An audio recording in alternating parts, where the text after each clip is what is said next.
दोस्तों हम आज बात करेंगे यूपीएससी एग्ज़ाम के बारे में।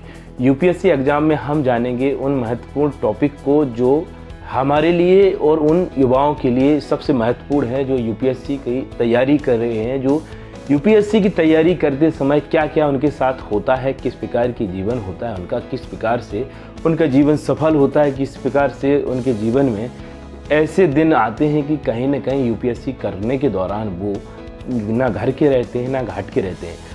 तो इसमें हम बात करेंगे 7-8 मुद्दों पे बात करेंगे। यूपीएससी एस्पिरेंट के बारे में जानेंगे और 90% बच्चे जो तैयारी करते हैं वो तो जानते हैं यूपीएससी आखिर होता क्या है इसके डिटेल के बारे में। और इसके बाद हम जानेंगे यूपीएससी अप्लाई क्यों करते हैं एस्पिरेंट। इसके बाद हम जानेंगे कि इसमें यूपीएससी एस्पिरेंट जो होते हैं उनके पेरेंट्स का उसमें कितना हाथ होता है कि वो इसकी तैयारी ही करें। इसके बाद हम जानेंगे सरकार का फ्रॉड इसमें कितना होता है। इसमें हम जानेंगे आखिर कोचिंग माफिया किस प्रकार से यूपीएससी एस्पिरेंट के लिए लुभाने का काम करते हैं। इसके बाद हम जानेंगे यूपीएससी में जो सफल हो जाते हैं उनके जीवन की लाइफस्टाइल के बारे में। इसके बाद हम जानेंगे उनके बारे में जो यूपीएससी में किसी वजह से सफल नहीं हो पाते हैं तो उनकी लाइफस्टाइल कैसी होती है, उनका बैकग्राउंड कैसा हो जाता है। और अंत में हम जानेंगे कि यूपीएससी की ही तैयारी क्यों करें, हम कुछ और भी नहीं कर सकते, क्या हमारे पास कुछ और ऑप्शन नहीं है। इन सभी मुद्दों के बारे में आज जानते हैं। तो सबसे पहले हम जानते हैं यूपीएससी एस्पिरेंट की लाइफ होती क्या है। दोस्तों यूपीएससी एस्पिरेंट की बात करें तो दिल्ली के मुखर्जी नगर या ओल्ड राजेंद्र नगर में यूपीएससी एस्पिरेंट ज़्यादातर रहते हैं, या इलाहाबाद प्रयागराज में ज़्यादातर एस्पिरेंट रहते हैं, यहाँ से तैयारी करते हैं। तैयारी करने के दौरान वो घर से आते हैं, माँ बाप के सपनों को पूरा करने के लिए आते हैं, कई किसी को देखकर आते हैं, कई इस में आ जाते हैं कि पड़ोसी का लड़का जा रहा है या लड़की जा रही है तो उसकी वजह से चले जाते हैं। तो कई देखकर आते हैं, कई सुनकर आते हैं, कई दिल में उनके उठती है उमंग उठती है कि हमें यूपीएससी ही करना है, आईएएस बनना है, आईपीएस बनना है तो करते हैं। कोई सुन के करता है, कोई देख के करता है, कोई शौक से करता है। कई के पेरेंट्स उनको ज़बरदस्ती भेज देते हैं कि आप तैयारी करो। वो पेरेंट्स क्यों भेजते हैं इसके बारे में भी जानते हैं। फर्जी नगर में आते हैं या राजेंद्र नगर करोल बाग में आते हैं एस्पिरेंट। सबसे पहले उनकी जो शुरुआत होती है सुबह से द हिंदू अखबार से होती है। कोई दैनिक जागरण पढ़ता है, राष्ट्रीय संस्करण पढ़ता है, कोई इंडियन एक्सप्रेस पढ़ता है, कोई किसी भी प्रकार का अखबार पढ़ता है। अखबार से शुरुआत होती है, चाय की दुकान पर जाते हैं, चाय पीते हैं, चाय के बाद लाइब्रेरी ज्वाइन करते हैं। लाइब्रेरियों में दिन रात 12-13 घंटे 14 घंटे पढ़ाई करते हैं। पढ़ाई करते समय और सो पाते हैं तो सो पाते हैं, खा पाते हैं तो खा पाते हैं। तो खाना कैसा है, रहना कैसा है, सभी प्रकार के जीवन स्ट्रगल की लाइफ जीना है तो यूपीएससी एस्पिरेंट बनकर देखिए स्ट्रगल आखिर होता क्या है। यूपीएससी एस्पिरेंट ही इसके बारे में जानते हैं। कभी खाने को मिल रहा है, कभी नहीं मिल रहा है, कहीं पीजी में खाना मिल रहा है, कहीं हॉस्टल में खाना मिल रहा है तो ढंग से नहीं मिल रहा है, परिवार से दूर है, घर से दूर है, सभी चीज़ें हैं। एस्पिरेंट की यही लाइफ है, यही 2 साल 3 साल 4 साल इसी प्रकार से निकालते हैं। अब आती है बात कि यूपीएससी ही क्यों इन्हें करना है, यूपीएससी ही इनके अंदर क्यों ऐसा लगा है कि हमें यूपीएससी ही करना है। तो जैसा कि हमने बताया कि यूपीएससी ही इनको इसलिए करना है, कई ने तो सुनकर किया है कि हमारे चाचा का लड़का तैयारी कर रहा है, हमारे बुआ का लड़का कर रहा है, हमारी मौसी का लड़का कर रहा है, या लड़की कर रही है, या हमारा पड़ोसी कर रहा है, इनको देखकर ही तैयारी करना है। कई के दिमाग में ये आ रहा है कि हमने आईएएस आईपीएस देखे थे तो उनके जैसा बनना है। कई के दिमाग में ये आ रहा है कि हमें तैयारी ही करना है यूपीएससी आईएएस की, इसलिए करना है क्योंकि हमें बनना है। तो 3-4 प्रकार के ऐसे एस्पिरेंट हो जाते हैं जो तैयारी के लिए आते हैं। अब तैयारी के लिए जो आते हैं तो वो दिन रात मेहनत करते हैं, कई यहाँ पर घूमते हैं, कई यहाँ पर तैयारी भी करते हैं। तो यहाँ पर 99% एस्पिरेंट ऐसे रहते हैं जो कि शौक़ पूरा करने के लिए आते हैं।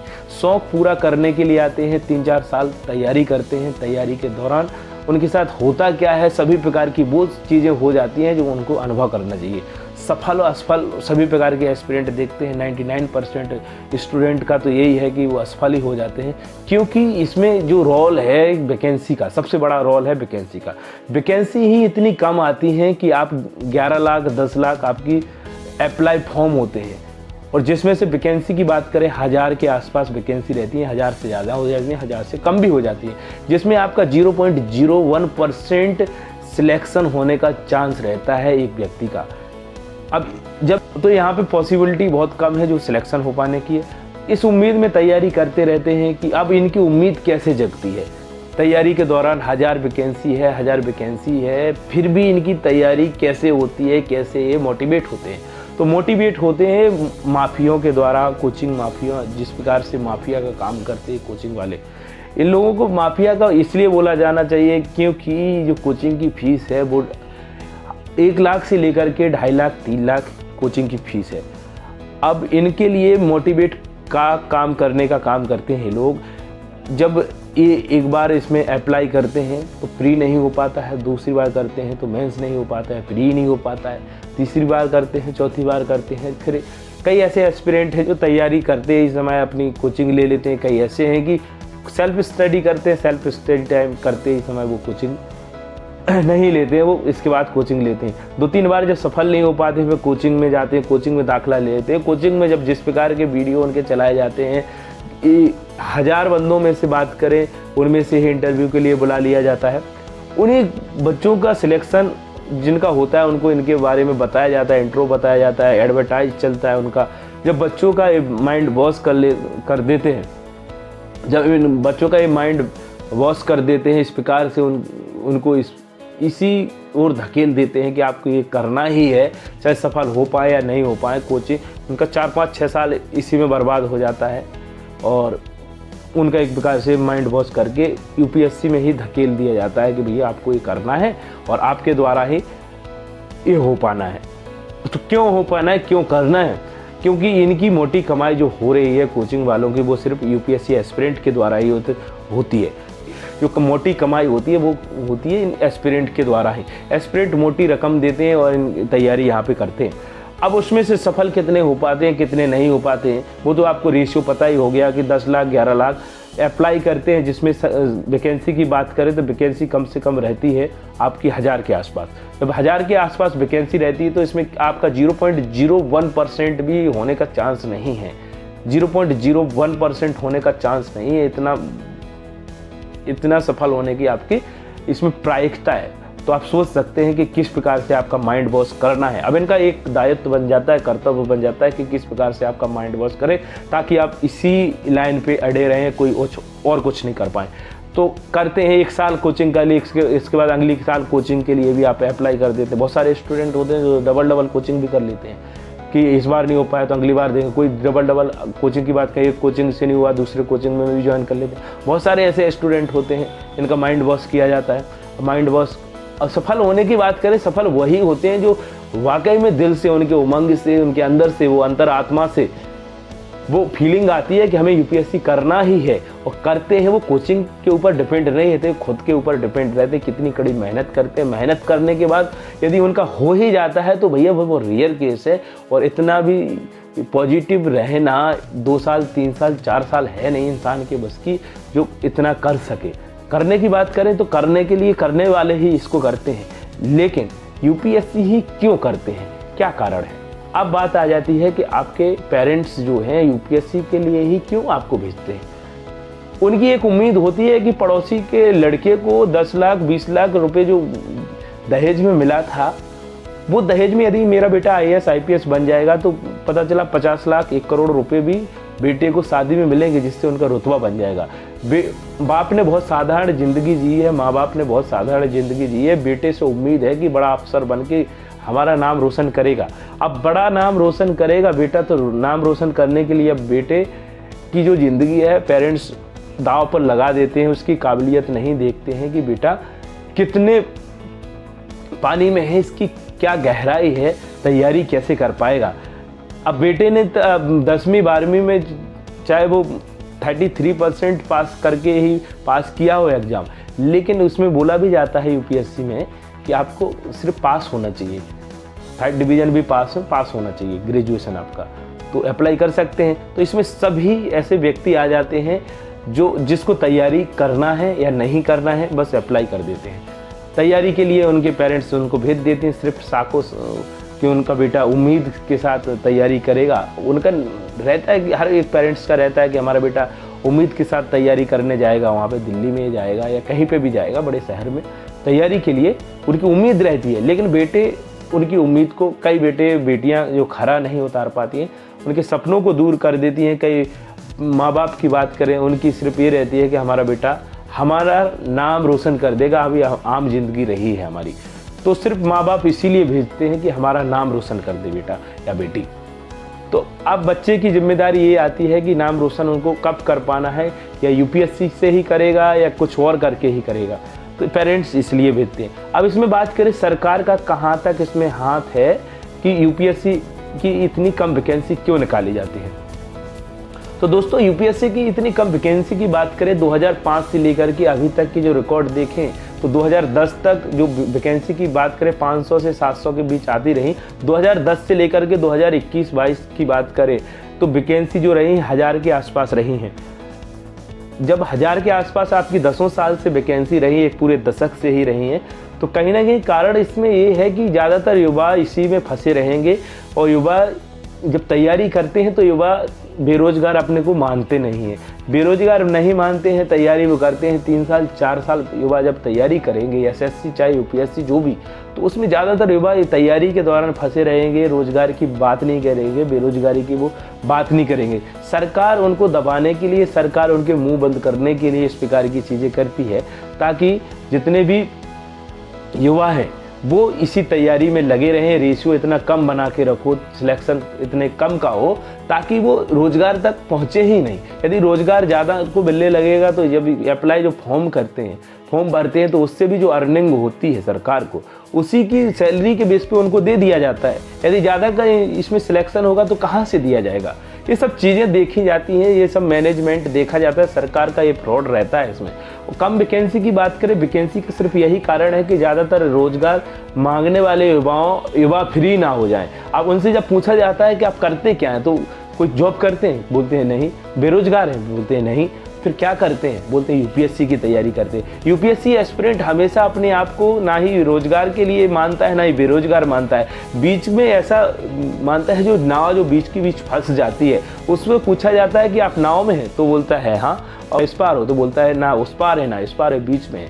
तो यही हो जाता है यूपीएससी एस्पिरेंट के साथ, किस प्रकार की बातें होती हैं। सिर्फ सरकार का जो फ्रॉड है, सरकार की बात है, यूपीएससी हो चाहे एसएससी हो, चाहे जितनी भी सरकारी नौकरियां हैं, उसके पीछे सिर्फ उनका वैकेंसी कम देने का कारण यही होता है कि ज़्यादातर युवा वो फंसे रहें, रोजगार की तलाश में रहें, हमेशा तैयारी करते रहें और उनका काम होता रहे। ये सब चीज़ें हैं। अब इसमें बात करते हैं हम यूपीएससी की यूपीएससी में जो सिलेक्ट हो जाता है उसकी लाइफ स्टाइल आखिर होती क्या है। तो यूपीएससी में जो सिलेक्ट हो जाता है उसकी लाइफ स्टाइल की बात करें, लाइफ स्टाइल बहुत बेहतरीन होती है। और बेहतरीन की बात करें, उनकी बेहतरीन की बात करें तो उनको बंगला मिलता है, गाड़ी मिलती है, ड्राइवर मिलता है, चपरासी मिलते हैं, प्यून, सब कोई मिलता है। जीवन उनका सही चलता है। लेकिन उनका माइंड की बात करें, उनका प्रेशर की बात करें, तो ज़्यादातर सर्विस करने वाले अधिकारी, उनको या तो बीपी की प्रॉब्लम हो जाती है या हार्ट अटैक से उनकी डेथ होती है। सभी प्रकार की चीज़ें जो यूपीएससी में सिलेक्ट हो जाते हैं, ज़्यादातर उनको बीपी की प्रॉब्लम इसलिए हो जाती है कि मंत्री का फ़ोन आ जाता है, कहीं संतरी का फ़ोन आ जाता है, कहीं विधायक का आ जाता है, कहीं एमएलए का आ जाता है। ये सब चीज़ें हैं जो डीएम को, आईपीएस को एक प्रेशर के तौर पर दबा के रखती हैं। राजनीतिक प्रेशर इतना दबा देता है आपको कि आप ढंग से अपने आपको ही नहीं पहचान पाते हैं कि आखिर जीवन क्या है, या आप सोचने लगते हैं कि जीवन वही ठीक था जहां पर हमारे ऊपर इतना प्रेशर नहीं था। ये हो जाती है लाइफ स्टाइल की बात करें यूपीएससी में जो सिलेक्ट हो जाते हैं बंदे उनकी। अब उनकी बात करें जो यूपीएससी की तैयारी करते हैं, जो सफल नहीं हो पाते। पहली बार उन्होंने अटेम्प्ट दिया तो उसमें प्री नहीं हो पाया, दूसरी बार दिया तो प्री हो गया, मेंस नहीं हो पाया, तीसरी बार दिया तो प्री हुआ, मेंस हुआ, इंटरव्यू नहीं हुआ। जब इंटरव्यू नहीं हुआ तो फिर से पहली स्टेज से आपको तैयारी करना है, प्री फिर देना है, मेंस फिर देना, फिर प्री ही नहीं हुआ। इस प्रकार से 7-8 साल, ऐसे 4-5 साल निकालने के बाद उनकी ओवर एज हो जाती है या अटेम्प्ट खत्म हो जाते हैं। तो वो करेंगे क्या? जब करेंगे क्या, जब उनने किसी ने बीटेक किया है, किसी ने फार्मेसी किया है, किसी ने कुछ किया है, ग्रेजुएशन में कुछ भी कर सकते, बीएससी किया है। अब उनके साथ वाले जितने भी साथी हैं, सहपाठी हैं, कहीं ना कहीं वो चिपक गए हैं। अब उनसे वो कंपेयर करने लगते हैं, उनका प्रमोशन हो जाता है, उनसे देखते हैं उनकी लाइफ स्टाइल कुछ और हो जाती है। तो ये अपने आप को डिमोटिवेट वहाँ से महसूस करने लगते हैं। कहीं ना कहीं ये ऐसे गलत रास्ते पर चले जाते हैं। कई तो सुसाइड कर लेते हैं, कई अपने कई अपने जीवन में अपना लाइफ पार्टनर ढूंढने के लिए भी परेशान हो जाते हैं। लाइफ पार्टनर मिल भी जाता है तो वो प्रेशर आ जाता है, फैमिली का प्रेशर आ जाता है, रिश्तेदारों का प्रेशर आ जाता है, बच्चे हो जाते हैं तो बच्चों के लिए भी अब उनका खर्चा कैसे चलेगा, ये सब चीज़ें तो कुछ भी करने के लिए तैयार हो जाते हैं। कहीं सिक्योरिटी की जॉब करते हैं, कहीं कुछ करते हैं, कहीं कुछ करते हैं, कुछ भी तो मिले, अब करें क्या, कुछ भी तो मिले। तो ये लाइफ स्टाइल हो जाती है। एक यूपीएससी एस्पिरेंट जब सफल नहीं हो पाता है तो ना घर का रहता है ना घाट का रहता है। अब बात करें कि हम यूपीएससी की तैयारी करें या ना करें, तो देखो ये तो अब सबकी लाइफ स्टाइल ये है कि क्या किसको करना है। अंदर से जिसके अंदर से एक आवाज़ आती है कि हमें यही करना है तो उसी के लिए बना है तो वो कर ले, लेकिन बैकअप प्लान जरूर रहना चाहिए कि कोई भी तैयारी कोई कर रहा है। प्राइवेट सेक्टर की बात करें तो आने वाले समय में धीरे धीरे करके प्राइवेट सेक्टर में ज़्यादातर उम्मीदवार जा रहे हैं, क्योंकि सरकारी नौकरियां उतनी कम, वैकेंसी आने के बावजूद फिर भी युवा उसमें फंसे हुए हैं। युवाओं को जैसे जैसे जागरूकता बढ़ेगी, आप स्टार्टअप की बात करें, स्टार्टअप करेंगे, कोई बिजनेस करेंगे, कोई प्राइवेट सेक्टर में जाएगा। यदि आपके पास कौशल है तो आप किसी भी प्राइवेट सेक्टर में जाकर के आप अच्छे से पौधा बना सकते हैं, प्रमोशन ले सकते हैं, हर प्रकार से अपने जीवन को आगे बढ़ा सकते हैं। आने वाले 10 साल में, 15 साल में आप सरकारी नौकरी की साइड देखेंगे नहीं, क्योंकि सरकारी नौकरी में एक लिमिटेशन रहती है। और लिमिटेशन की बात करें तो आपको यदि यूपीएससी की तैयारी कर रहे हैं तो यूपीएससी में सिलेक्ट हो जाते हैं तो अच्छी बात है, यदि नहीं हो पाते तो आप करेंगे क्या। इस हर एक युवा को अपना बैकअप प्लान बना के रखना चाहिए। अब बात यह है कि यूपीएससी करें या ना करें, भाई आपकी लाइफ है, आपकी ज़िंदगी है। यदि आपको इन सभी चीज़ों से कुछ समझ में आया हो, डिस्कस करने में कुछ समझ में आया कि आखिर आंकड़ा है क्या, सच्चाई है क्या, सच्चाई जब आप जागेंगे अपने गिरेबान में देखेंगे कि आखिर इसकी सच्चाई क्या है, कहाँ तक सफल होने का रेशियो है, तो उसी के हिसाब से आप तैयारी कर सकते हैं अपने। और ये नहीं है कि आप डीमोटिवेट हो जाएं इस वीडियो को देखकर। हमारा जो उद्देश्य है इस वीडियो को बनाने का सिर्फ इतना है कि आखिर सच्चाई है क्या और इसके पीछे किस किस का कितना हाथ है, कि कहाँ तक एस्पिरेंट इस कंपटीशन में लगे हुए हैं, सफल होने की कितने चांसेस हैं। क्यों ना ऐसा काम करें जहां पर आप बेहतर जीवन जी सके। तो इसके लिए ये वीडियो बनाया गया है। वीडियो आप किस टॉपिक पर चाहते हैं कमेंट करके बता सकते हैं। अगले वीडियो में नए टॉपिक के साथ मिलेंगे, तब तक के लिए नमस्कार।